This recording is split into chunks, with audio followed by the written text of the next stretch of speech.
So Ahmaud Arbery. Ahmaud Arbery was lynched in Georgia. In 2020. Hunted down like a white-tailed deer by a bunch of by Travis McMichaels, who we know is a white supremacist, and probably his father, who is the one who taught him his white supremacy. But, let's just work out the logic of, we shouldn't, set racism off to the side, but let's just assume the McMichaels aren't racist pieces of shit, and they got citizens' right. Let's assume it was a white man. A white man is running through the neighborhood stealing stuff in Colorado. I think you would be legally justified in shooting him under Colorado law. Now, Rand Paul once said something to defend property. You could take a drone and strike a man for stealing whiskey or an ice cream cone or a Snickers bar or something. So the word for today is justified. If you're attacking somebody, if you're invading their home, especially when they're home, if you're committing a felony, game over. As soon as you pull your weapon, game over, game over. So when the KKK were murdering innocent black folks, lynching innocent black folks for the many years that they were doing it, and Nazis were murdering innocent Jewish folks, pulling Jewish folks out of their homes, sending them off to concentration camps, where were the good whites? What were the good white people doing? So Travis McMichael, OJ was probably guilty, but Mark Fuhrman's racism nullified it. You don't need to get a white supremacist to get justice just because it's a black person. Just find a good man.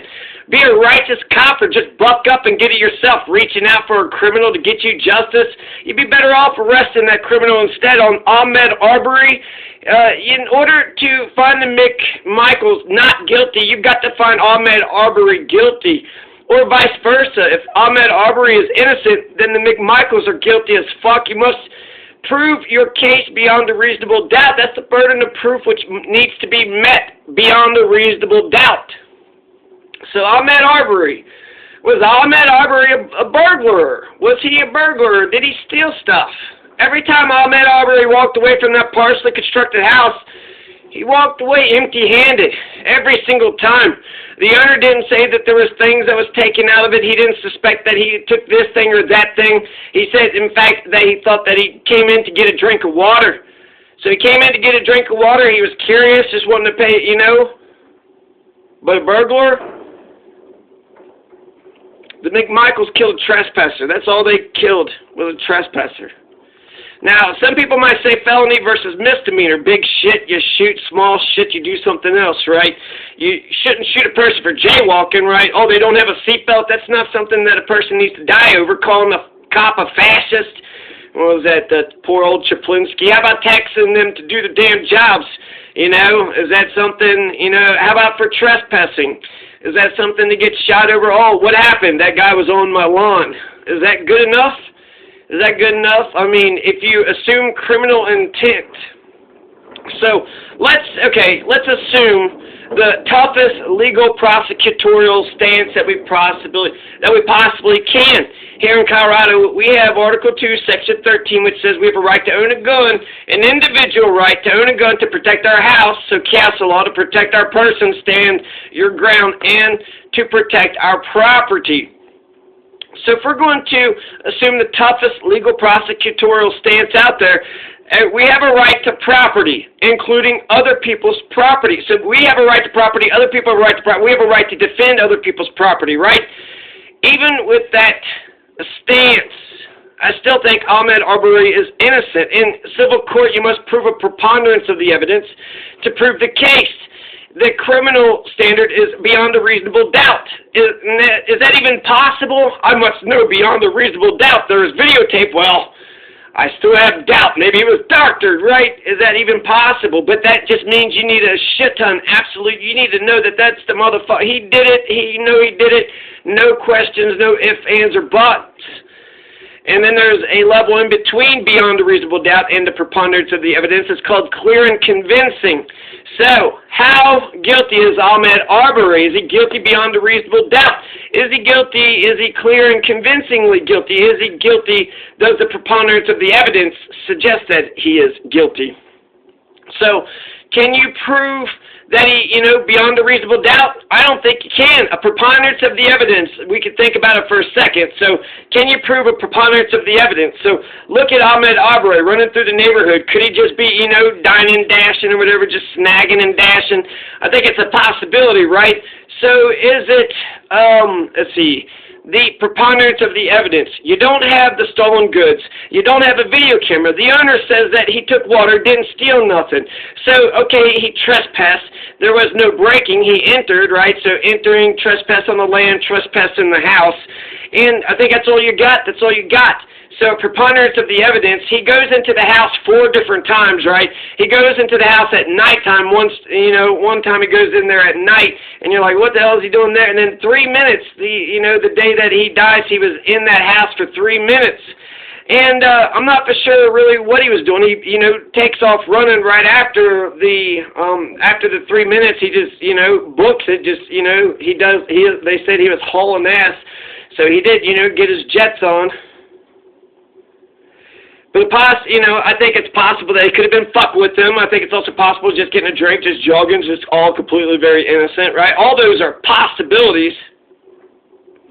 So preponderance of the evidence. The prior charge, he had a shoplifting prior charge, a gun charge, which he didn't have a weapon on him, which he probably should have had a weapon on him, right?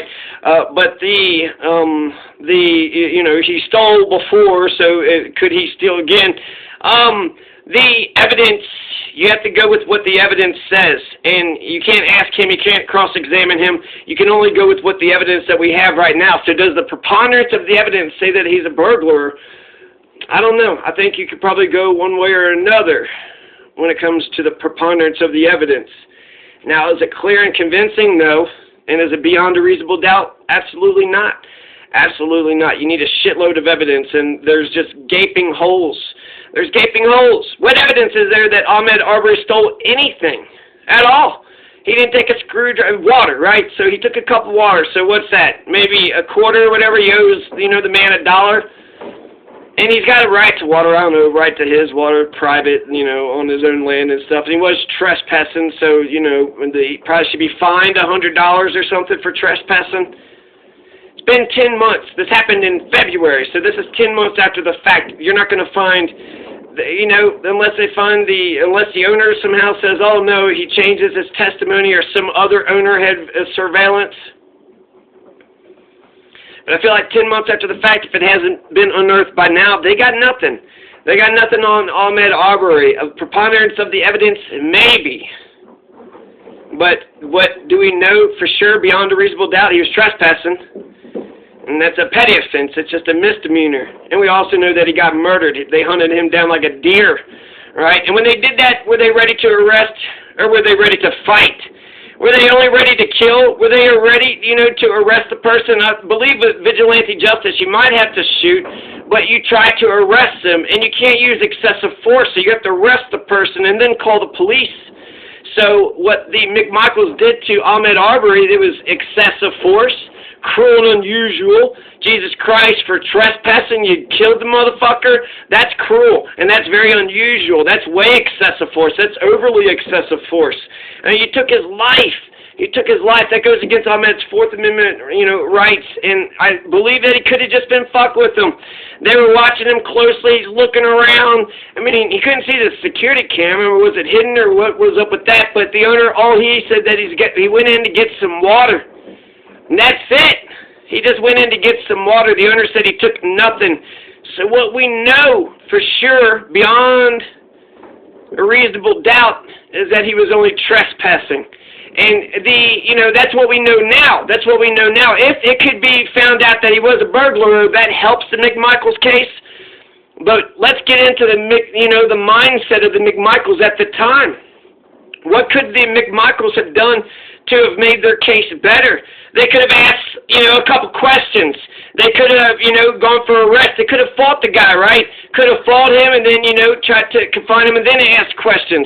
What the McMichaels needed to have done for this to have been even close to being somewhat okay is they needed to know for sure, 100%, beyond a reasonable doubt, that Ahmaud Arbery had stolen something, that he had taken something. To be a vigilante, you got to have witnessed a felony.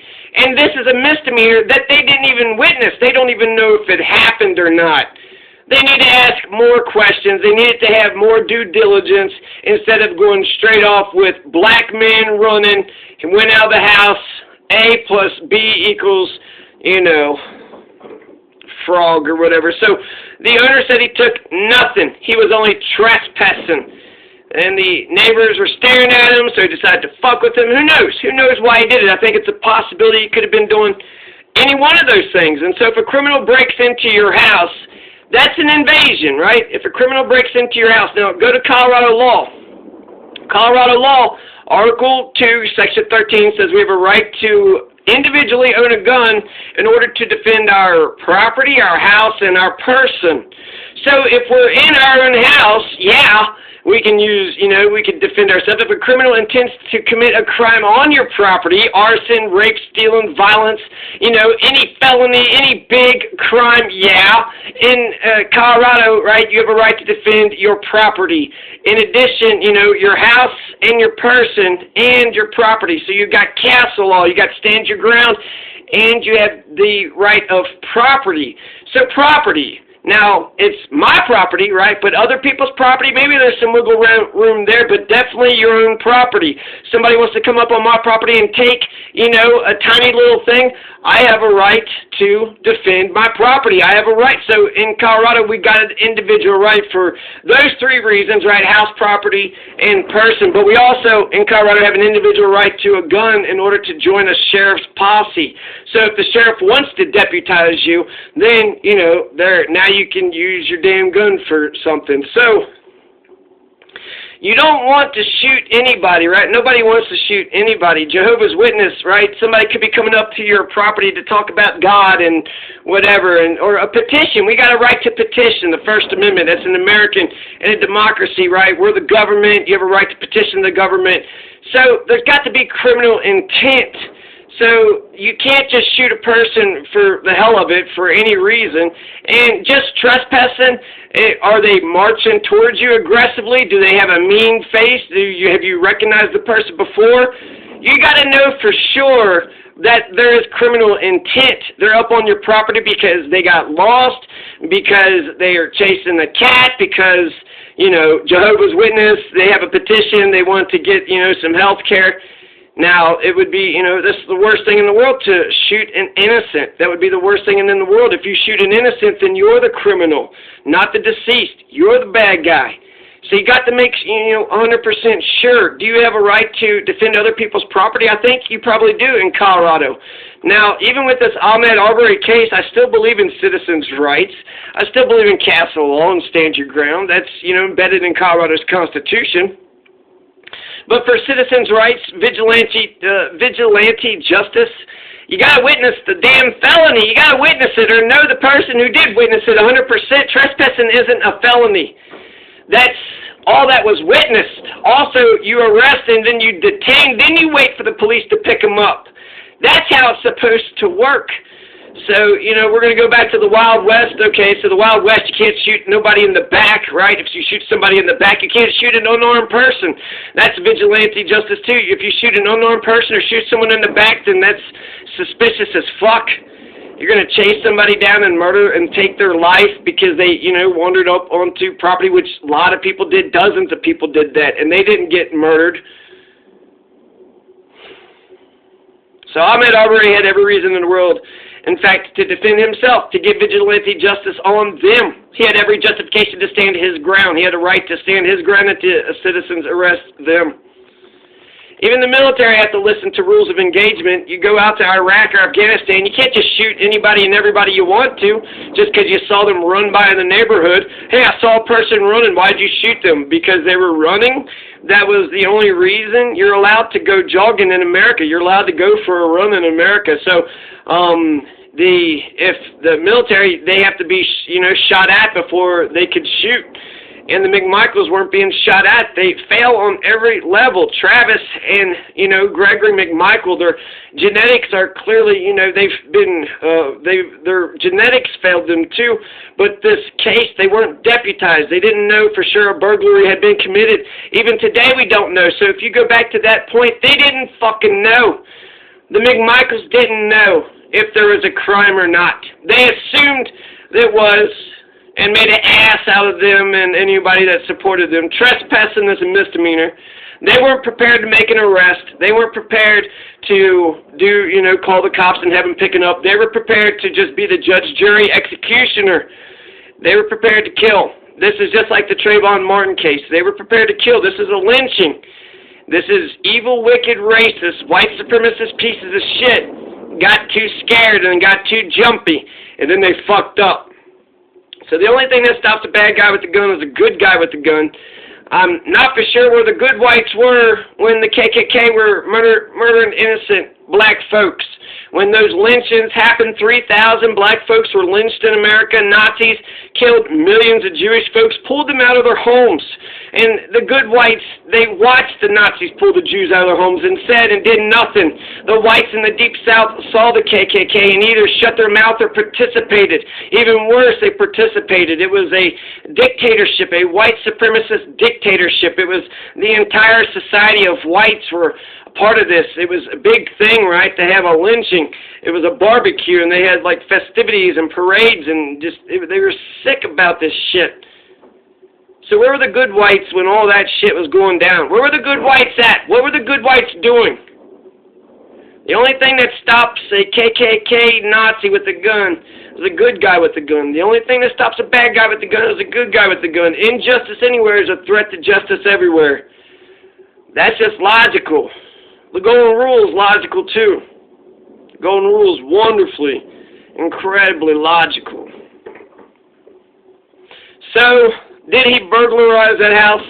You would have to assume it. You would have to suspect it. You'd have to get circumstantial evidence. And I'm not sure if there's enough circumstantial evidence to say that he did or did not do it. So, I don't know. I guess the verdict is still out. But they don't know for sure. They don't have the evidence. And so they can't just assume, oh yeah, he was burglarizing and he lit the house on fire. Any evidence of him lighting the house on fire? No, but we suspected it. It's not good enough. So did he burglarize those houses? I don't know. I'm not for sure. The evidence does not say beyond a reasonable doubt. It doesn't say it's clear and convincing. And a preponderance of the evidence, I don't think we've got to that level yet.